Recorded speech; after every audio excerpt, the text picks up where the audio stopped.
Bob is selling herself short Damn. right now. Bob has insane comms, insane game sense. Everyone has to say A or B at the same time, and whoever gets the most votes will pick a site. Strat roulette is another option that we usually fall back on. So.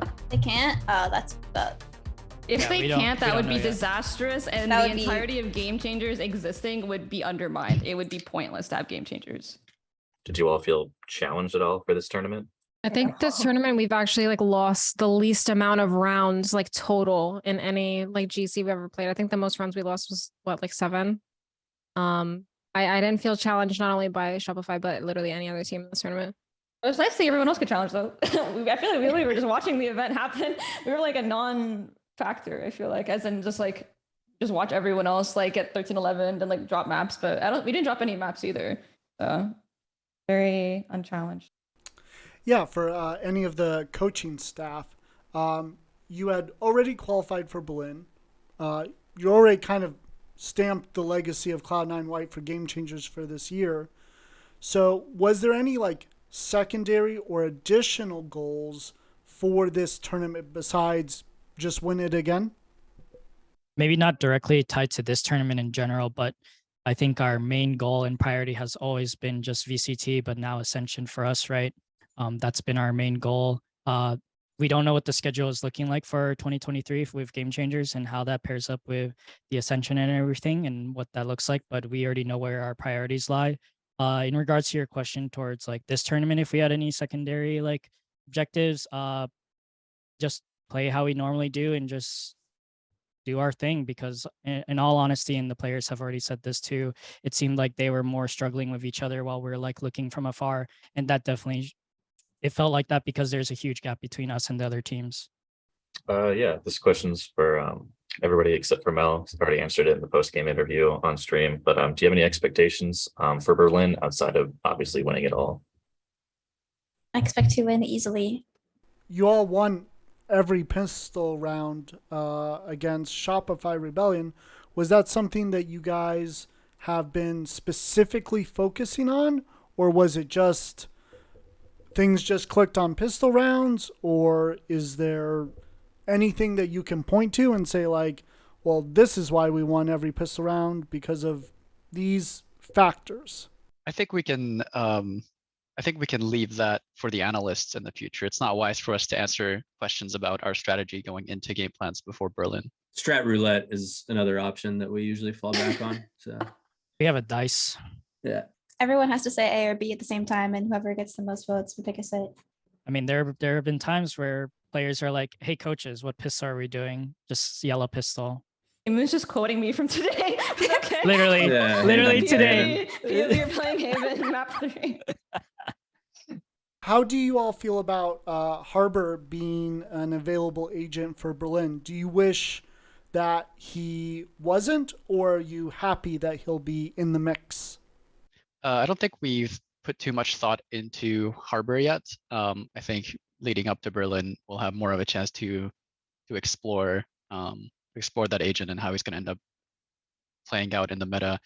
Personally, I think it's fine. I think at the end of the day, being an adaptable team is part of being the best team. So, if we can't adapt very well to any sort of hard meta changes that are coming as a result of Harbor, then that's on us. And same goes for every other team that has to prepare for the tournament because they have to deal with the same adversity.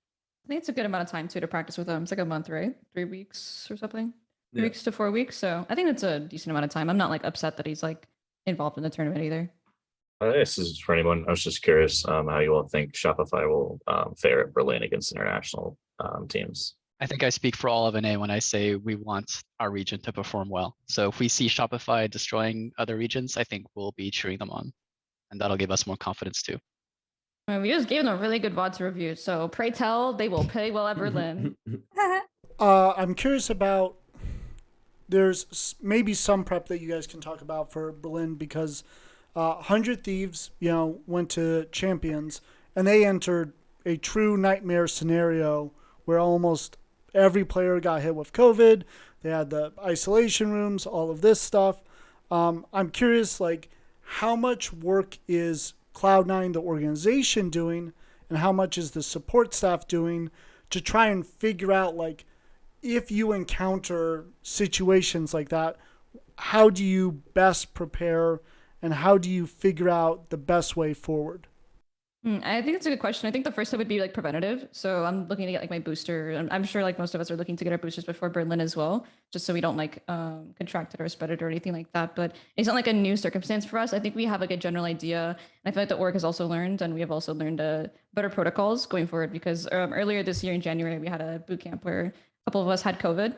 So I think we'll be pretty prepared considering we've already kind of gone through that process and it's coming full circle. So if it did happen again, I'm confident that the Oregon, we will be pretty prepared on how to react. But we would love to play on stage. I think we're all going to be taking all the preventative necessary measures to make sure we're able to play on stage and play in like a equal environment. We have too much trauma from past things to like let even the smallest thing go unseen. So like call me Mel said. Durka. I'm not going outside. I mean, I don't already, but I will not be even leaving my apartment for the next 3 weeks. We're also preparing to travel a tiny bit early to have some more like leeway and maybe avoid some of the like more crowded traveling issues that other teams might be having that travel closer to the date. There seemed like there were some rounds that I noticed, especially on Haven, where it felt like you guys were on the defensive half able to really just slow down and nearly like stop Shopify, where there'd be a little bit of engagement, someone on Cloud9 White would fall back just a little bit, and then able to just control them moving and pace them down really, really, really slow. I'm wondering, is that your ideal type of defensive play? Because you guys are also incredibly good at just like doing a retake or stopping them after the post plant. I'm wondering if you guys have any type of preference. Yeah.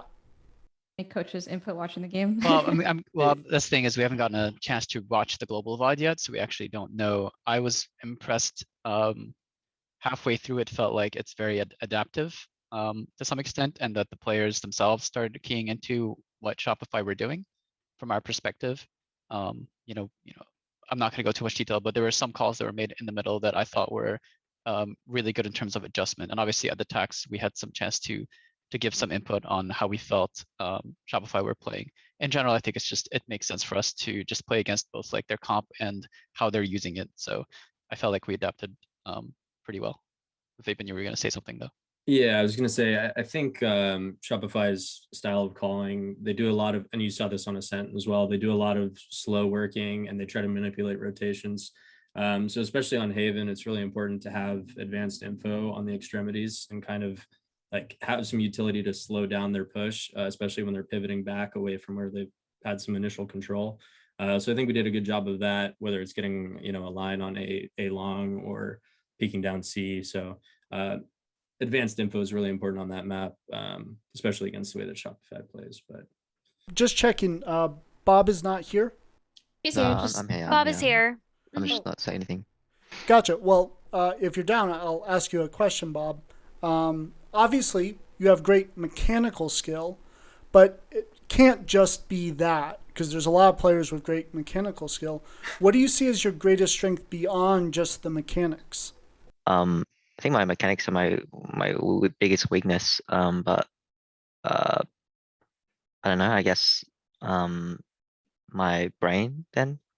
Like I've also I'm smarter than like most players, especially Shopify. But I mean that's it. Bob is selling herself short right Damn. now. Bob has insane comms, insane game sense. Like every aspect of the game, Bob is good at, and her mech is not her weakness. Her mech is fucking insane. So she's literally selling herself short right now. Bob is a really well-rounded player and has so much to contribute to the team besides her mech. Can a coach weigh in and tell us who is right between Alexis and Bob? Lexi for sure. Also, we'll add that Bob also contributes like out of practice too, talking to the coaches about like what she feels like we can focus on to or what we're lacking. I feel like Bob does a really good job of like talking to the coaches and working with the coaches a lot about like what she feels like as a player inside of the server we can do more of. And yeah, I think Bob is not just a well-rounded person inside of the game, but also outside of the game is really pleasant to work with. She's an amazing player. For Mel, obviously it's been mentioned in this press conference, but adapting to things seems to be not only something that you guys are focusing on, but the best teams at Champions as well. So I'm curious if you can give us some insight into how you approach that as an IGL and what maybe some of your teammates are doing to have that work. Because I imagine input from them would be really, really important, mid-round or post-planned or for retakes, or even just when someone's seen something on A or B or C and you have to then adapt. Yeah, I think like a common misconception people have of IGLs is that like they do everything, but at least at this team that is absolutely not the case. Everyone on this team is very vocal and has a very good understanding of like what to do in certain situations on their side of the map and their role as well. And it's mostly just like comms going back and forth and like comm feeding and like digesting it. And it's not like I make every single call, like everyone is vocal. And I think a big part of our focus the past couple of months has been our mid-rounding. Our mid-rounding has improved a lot. I think Bob has like a lot of input there as well. And I think it definitely shows. We've scrimmed a lot, like a month ago or so, we were like playing 6 scrims a day. And so that puts all the players in situations like that we can prevent and like see again, right? So when you have that many scrims and you have that much like in-game experience at that point, like everyone is really vocal. And it's like, it's not just me, everyone can call like adjustments on the fly. Like everyone on the team is like cerebral enough and capable of calling things like that. For the coaching staff, just because I have you all here, is there a good question I should be asking you all? You can ask That's an Shopify amazing Rebellion question. their prep. I think you can ask them that. I think that's a good question because I don't know, these Google Doc teams looking like a lot of things are set in place, and I think that's okay to an extent. I think when you come into this tournament, I even talked about this like last tournament. Teams are not adjusting mid-tournament. They're not hiding things properly. They're even doing things repetitively. Like they'll do like the same pistol back to back, and it's kind of silly. I don't know. It's not a secret. These are things that every coaching staff should be like aware of. That should ask them that. I can tell you what they said if you're interested. Yeah, Sure. please. Oh boy. Yeah. So I asked, I qualified it with the fact that they had the very long, exhausting series against Misfits Black. So I asked them what they did that night, and then in the morning to prepare for you guys. What they said was after Misfits Black, they kind of conked out, just went to sleep, relaxed. And then in the morning, they knew because you guys had both bands that they were going to have to play. I think they said Ascent. Declan, I don't know if you remember if that's what they said. It's either Ascent or Haven. But I think it was Ascent. And that they were more focused on their game rather than prepping something specifically for you guys, but maybe also they were hiding information. I believe that. Yeah. I think it's the right call, honestly. It's really, see, the problem with your question is that like your initial question is that if I could give you a question that was really good to ask us, I wouldn't want to answer it. So that makes me not want to give you a good question to ask me.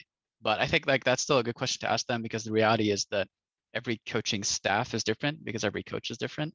Every system on every org or every team is going to look different in terms of how much weight they put on preparation versus focusing on their own setups versus focusing on their fundamentals versus doing VOD review.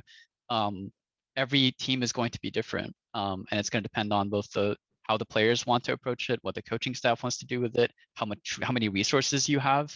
Like, when you have more coaches, it's easier to cover more ground in a shorter period of time, for example, because you're delegating work and resources get easier. So every team's going to do it their own way. So I believe that I would have taken the same approach. I would have also been like, listen, don't focus on what they're doing. Let's just make sure we're playing our game while focusing on our comms or fundamentals. At the end of the day, I think we just had an edge. We just are we're better in a lot of ways, unfortunately, for them. Yeah. So I agree with that too. I think especially in this game, contrary to CS, there's so many variables, especially with the utility and the different agents, that a lot of the times with a short turnaround like this, it's almost impossible to prep in depth for your opponent unless you've already done it beforehand. You know what I mean? So I think their approach is fine, focusing on what you can control in the games. But yeah, I mean, you want to be switching up what you're doing, obviously. tendencies show, strats stay the same. It's kind of hard to win if you don't mix it up often and early on in the halves a lot of the times. What if in hindsight they know they're gonna make it through lower bracket, so they sack our BO3 just to get maps out of the way that we would pick going into finals because they know what we're gonna ban. We have the only bans, so they sack their BO3, make it through lowers, run it back because they know. At Giving that them a point, lot they of know credit what we Unfortunately, here. do. unfortunately, they're taking a lot of chances by doing that, right? Yeah. 'Cause if they just win the original Yeah, I BO3, mean they they've almost qualified for Berlin right they away. almost lost in their BO5, you know. So No, I think Vapin's right too. I think they tried their best, you know, all the power to them. You know, not back to the drawing board, but you know, just kind of fix what you can, focus on the fundies, do some VOD review. Everyone's gonna be different. Every team's gonna be different. Just do what works for you. So this is for anybody. It's an overarching game changers question. The EMEA Game Changers head was recently quoted last week as saying that she hopes to see a Game Changers player graduate from Game Changers into either Ascension into the franchise or into franchising itself in 2023 specifically. Do you all see that kind of coming to fruition this year at all? What do you think? Yes, I think every single player on our team, like, I mean, I can't speak for them obviously, but I think every single person wants to be that like player who does it. It's just a matter of, you know, like playing well enough to get the opportunity. I am hopeful. I hope too that there's like, I mean, there's like a lot of hype this tournament like around certain players too, like on like other teams, and I really hope to see next year they play in the co-ed tournaments and even themselves get like co-ed opportunities and don't like pigeonhole themselves into only game changers, because I think there's like a plenty of talent that we saw that would be awesome to see in co-ed teams and Ascension teams and like partner teams one day.